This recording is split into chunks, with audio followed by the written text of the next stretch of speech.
This is the breakfast show this morning. Sir Chris Bollington was in because it's 40 years since Sir Chris stood on top of the Eiger, climbing up the north face of the Eiger. A marvellous climb, of course, but perhaps that pales into insignificance with Scratch & Co., The Great Cat Expedition. It's a book that's been republished, actually, originally published back in 1968. It was written by Molly Lefebure, who joins me in the programme today. Good morning, good afternoon to you, Molly. Good afternoon. Now then, the first thing to ask, Scratch & Co., The Great Cat Expedition. What's it all about?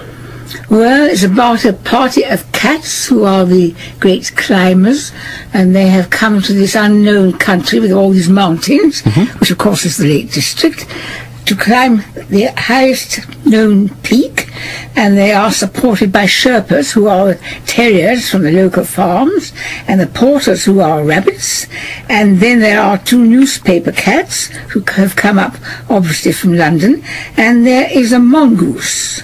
And they all attack this mountain together, and there they come face to face with the foxes, who are local people and object very much to these offcomes on the mountain. So it all leads to a lot of tension and excitement. What gave you the idea to use cats? I don't know. I can't tell you how the idea came to me. People say, how do you get the idea? You get an idea. And were you a hill walker yourself? I've been a climber and a hill walker all my life. Yeah. So you based it on your personal experience then? Yes. Yeah. And of course you're a great friend of Alfred Wainwright, who you managed to get to do the illustrations for. I did know him quite well by that time, and when I sent the book into Olivia Gollance, who was the publisher, she was thrilled with the book, and she said, who should we ask to illustrate it? And I said, well, I've been wondering if Mr. Wainwright would. And she said, oh, I don't think so, because she was a great admirer of his, and rather in awe of him, in fact. And she said, oh, I don't think he ever would. But actually, he leapt at the idea, because he wanted to draw the cats, you see. Right. As you know, he was in love with cats. So you managed the cat story. How did you manage with the mongoose then? It's not the type of thing you trip over in the mongoose bothered him. First of all, he said he couldn't do it because of the mongoose. And then he found a stuffed mongoose in Kendal Museum, and he spent about 48 hours looking at this mongoose, and drew some mongoose for me. And he really got the mongoose marvellously. There's a wonderful picture of a mongoose in the book, carrying a tea tray, because the mongoose was the bearer of one of the newspaper. Down to write this particular book, then obviously you've got the cats who are going to go on the expedition. Did you have each sort of cat's character in your mind, or did they evolve as the book evolved? No, the characters always come first.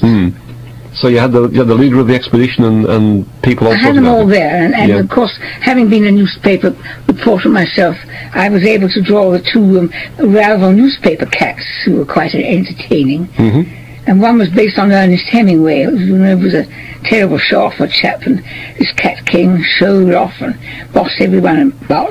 And the other one was based on someone I won't say, whom I used to know very well, on the News of the World. and so I had the characters all in my mind. Yeah. But why a mongoose? I mean, the cats and the terriers and the foxes, you know, they're all local, but a mongoose is rather an exotic animal. It was originally written for children. And children love anything exotic.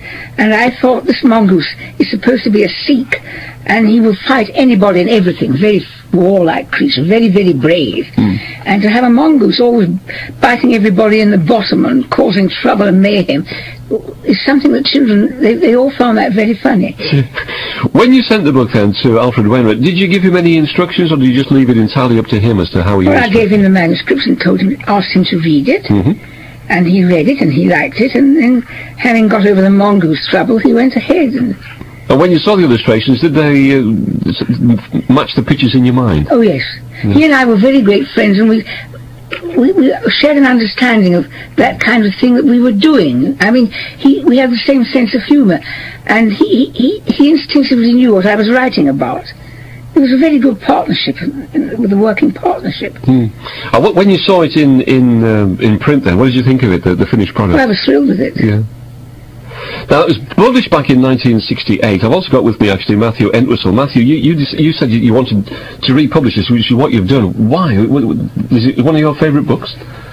Well, it's a book that I've grown to like a lot. The reason why I chose to republish this is I've long been a fan of Mr. Wainwright's work, and wanted to be involved with his works of art to some extent. I discovered Molly's book and went from there, really. Thought that it's been out of print for so long, there might be an opportunity to bring it back out, especially considering that it's Mr. Wainwright's centenary next year. And was there any problem in getting it republished then? I mean, were people happy to do it? Yeah, there was no problem at all.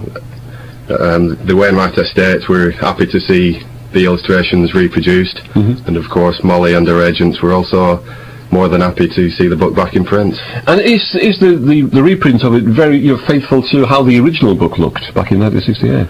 Very much so.